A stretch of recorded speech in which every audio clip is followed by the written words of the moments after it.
La parole est à notre collègue Jacques Fernique pour le groupe écologiste Solidarité et Territoires. Vous avez la parole. Merci Monsieur le Président. Monsieur le Ministre, la question que je vous pose au nom du groupe écologiste concerne le secteur aérien.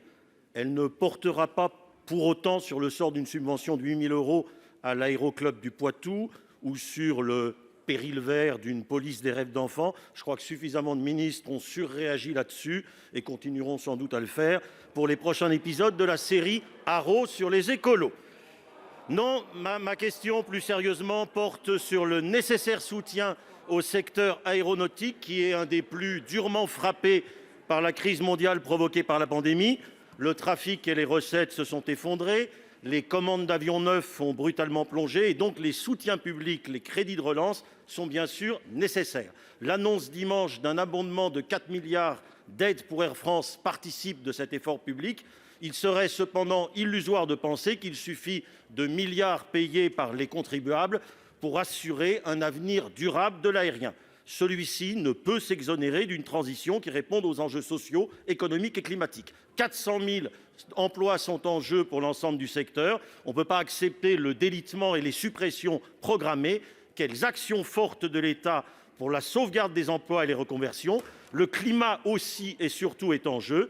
Un aller-retour Paris-New York, c'est 1 tonne de CO2 par passager, alors que notre pays s'est engagé à ce que chacun d'entre nous, pour l'ensemble de son bilan carbone, passe sous les 2 tonnes par an d'ici 2050. Quelle stratégie pour la décarbonation du secteur?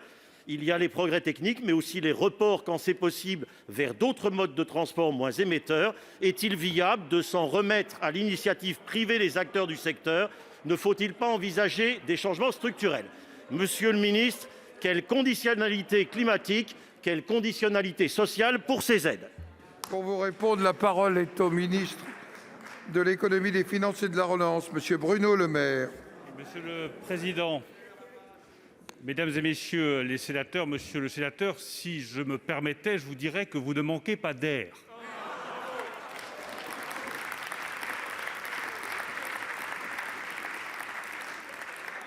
Parce qu'attaquer autant que vous le faites le transport aérien tout en demandant d'un autre côté de le soutenir, ça ne manque pas d'air.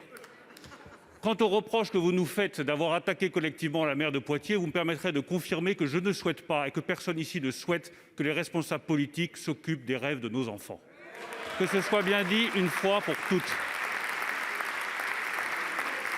Mais je veux vous rassurer, et je veux rassurer votre collègue de Poitiers, je veux rassurer tous les Verts, nous continuerons à soutenir massivement et durablement le transport aérien, les PME qui travaillent dans l'aérien, le secteur aéronautique, Airbus, toute l'industrie française qui fait notre excellence dans le transport aérien.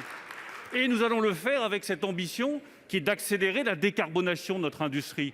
Parce que oui, nous pouvons être la première nation et le premier continent au monde à proposer un avion zéro carbone fonctionnant à hydrogène. C'est ça notre ambition, plutôt que de laisser des avions et des emplois avec cloués au sol.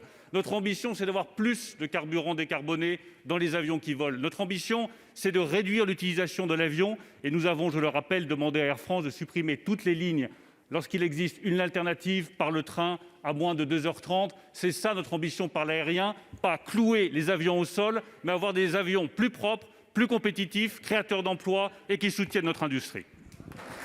Merci, monsieur le ministre.